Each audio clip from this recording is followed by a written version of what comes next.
One Piece. Some of you watching this video have either watched or read the series, and if you haven't, One Piece is a manga series that released on July 22nd, 1997, about a boy wanting to become the Pirate King. It has become the best-selling comic, outselling Spider-Man, Batman, and Superman, and its author has become the highest-selling author in history.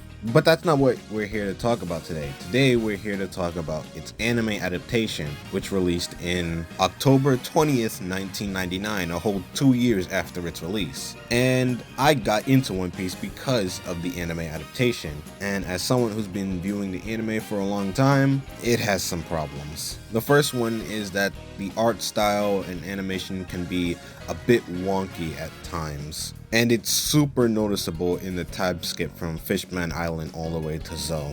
There's a large episode count that could drive newcomers away, and that kind of leads into my next point, with that being the pacing of the anime is atrocious. And that's mainly because from the East Blue Saga all the way to Alabasta, the anime was adapting 2 to 3 chapters per episode, but by the time we got to Skypiea and Enies Lobby, they would start adapting 1 chapter per episode, and by the time we got to the time skip, they would end up adapting pages of each chapter per episode, which made the pacing so much worse and so much slower, causing us to have the episode count we have now. And honestly, it's kind of why we're getting the remake by Wit Studio, which I cannot wait for, and I want to see some updates on that because I hear it's a good one. But the current anime adaptation and the remake had me thinking about something.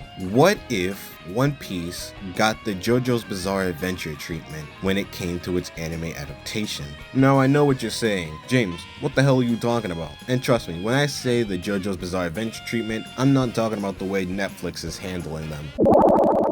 No, by JoJo's Bizarre Adventure treatment, we're gonna have to go super in depth with this. So, welcome to the video of what if One Piece got the JoJo's Bizarre Adventure treatment. If you like what you see here, make sure to like, comment, subscribe, because this is a channel where I talk about all of my hyperfixations. So if that interests you, then make sure to follow along. Now, let's go in depth here. What do I mean when I say giving One Piece the JoJo treatment? Well, JoJo's Bizarre Adventure was a manga series that was published in Shonen Jump on January 1st, 1987, and it got really popular over the years. And you would think because of how much of a manga is getting popular, it would have an anime adaptation next to its popularity. Well, not really. You see, there were attempts to make an anime adaptation of JoJo's Bizarre Adventure, but those adaptations failed poorly. Part 1 had a movie adaptation, but that wasn't really well received, especially by the author, and Part 3 had an anime adaptation, but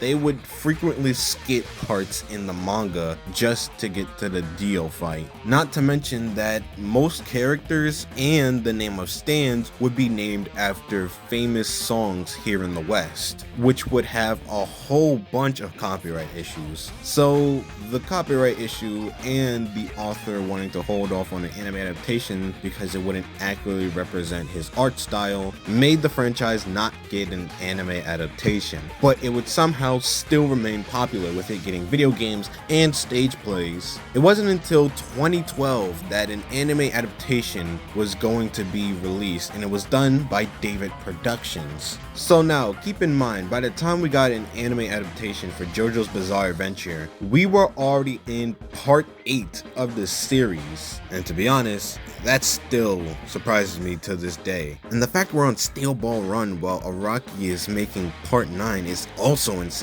Oh my god. Anyway, back on track. It took 25 years for JoJo's Bizarre Adventure to get an accurate anime adaptation that faithfully adapts Araki's art style and has the name of characters and stands accurately represent the reference music, despite being changed in the subtitles and the English dub. Come on, not everything has to be accurate, alright? Not only that, since the story had enough time to be fleshed out and point out things, the anime adaptation was able to slice in those moments to give the characters more time, more depth, and more hidden features that the manga originally couldn't put in. So that's what I mean when I say One Piece should have the JoJo treatment. because considering how long One Piece is, it definitely should have gotten that treatment, even if Oda didn't know that he was gonna have One Piece run for this long. So with that being said, how would I plan out One Piece to have the Jojo treatment? Well, I'm glad you asked, even though you didn't. These are the timestamps of things I'll be going over for the Jojo treatment of the One Piece anime adaptation. And I'll be going over these things to have a more in-depth thinking process whenever I'm talking about them. So with that being said, let us begin. First, let's start off with the studio and year. The reason why we're starting off with this is because, well, if we're doing the Jojo treatment, then it's vitally important that we wait a few decades in order to get One Piece in anime adaptation. So let's put this in a hypothetical sense. Let's say 1997, One Piece releases and it's super popular within Shonen Jump. But Oda wants to hold off in making an anime adaptation because he feels like the animation of that decade wouldn't be able to represent his world, characters, and style of his combat well enough in that time. So despite One Piece not having an anime adaptation and doing really well in manga sales, it does have a few video game adaptations, kind of like Jojo's did before it got an anime adaptation. So now that we got that settled, what year would One Piece possibly have an anime adaptation? And if I'm being honest, although it might be a very long wait, I would argue One Piece's best chance to have an anime adaptation would be in 2019. And the reason why I say 2019 is because I feel like Toei Animation should be the studio to continue adapting the One Piece anime.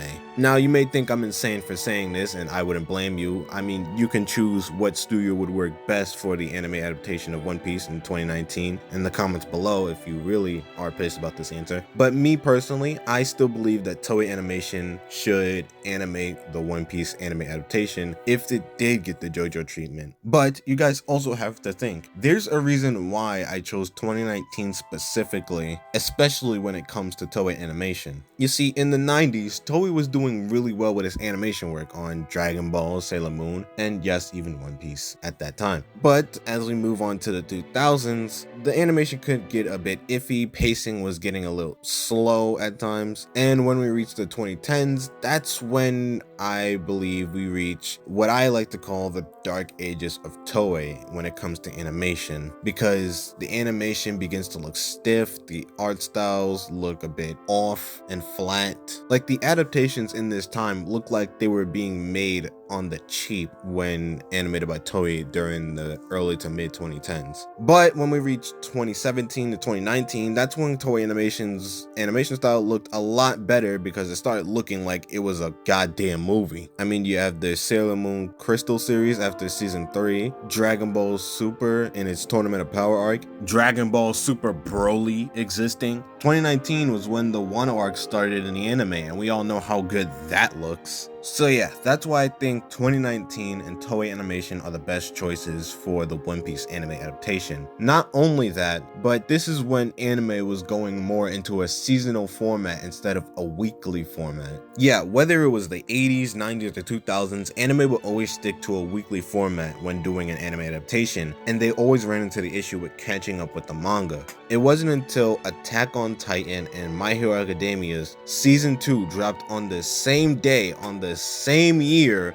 that the anime industry realized, oh, we could just make seasonal anime and not catch up with the manga chapters at all. So I think 2019 would be the perfect opportunity for One Piece to get an anime adaptation and either go saga by saga or just do season by season. Honestly, I feel like the saga by saga one is a much easier one to do, kind of like the Jojo parts. So now that we figured out the year in the studio, we now gotta figure out who is going to play the Straw Hat Pirates, because we can't start animation without picking out the voices for the characters. So that brings us to our next topic, voice actors. Now, when it came to voice actors, I tried doing my research on this, and I'll get to why I did my research on this. But right now, let's talk about the current situation. When it comes to the voice actors of One Piece, they've been doing this since 1999 of the show's inception. and for the Funimation dub, 2007. And if I'm being honest, I'd probably keep the cast the exact same. Yes, that especially means the dub. I'm not changing Luffy's voice just because you hate it. I think it fits the character perfectly fine. The reason why I say this is because I don't think we can add age into the factor when these are the current roles of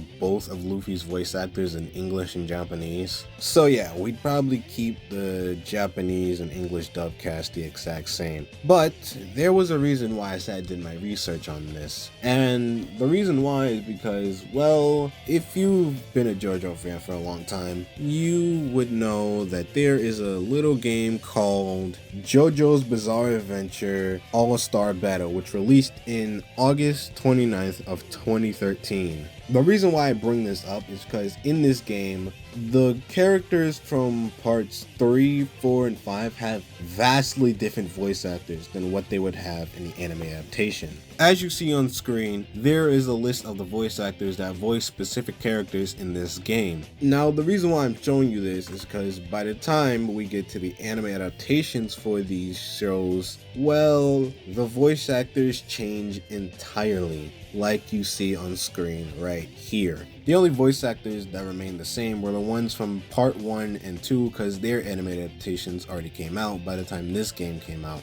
But there was one voice actor that was able to reprise their role once their part came out, and that was Daisuke Ono, who played Jotaro Kujo in both JoJo's Bizarre Adventure All-Star Battle and Stardust Crusaders anime adaptation. He must have really thought his voice was perfect for Jotaro, because my god. Now, I come to say all this with the research of what if the original cast for the Funimation dub and the 1999 anime adaptation weren't able to be casted as their respective characters. Well, after doing many research, I cannot figure this out at all because I've grown too attached to both the Japanese and English voices for these characters that I can't really find suitable replacements for them. So that's why I'm letting you, the viewer, decide who would be the perfect voices for the Straw Hat Pirates. And please, I really want to see these comments because I would love to interact with them as well. But I may not have any Straw Hat replacements, but I do have fun facts. Fun fact, the Japanese voice actor of Usopp originally didn't audition for Usopp. He auditioned for Luffy. Also, another fun fact about this guy, this man has to be the most popular Japanese voice actor I've ever seen because the amount of times I have said what just by looking at his behind the voice actor page. Brother, he voices Fenton in Hunter x Hunter. I know I butchered the hell out of that name. He voices L in Death Note. He voices Ranma in Ranma 1/2. He voices Red 13 in the Japanese dub of Final Fantasy VII Rebirth. He voices Baxter in the Japanese dub of Has-Been Hotel.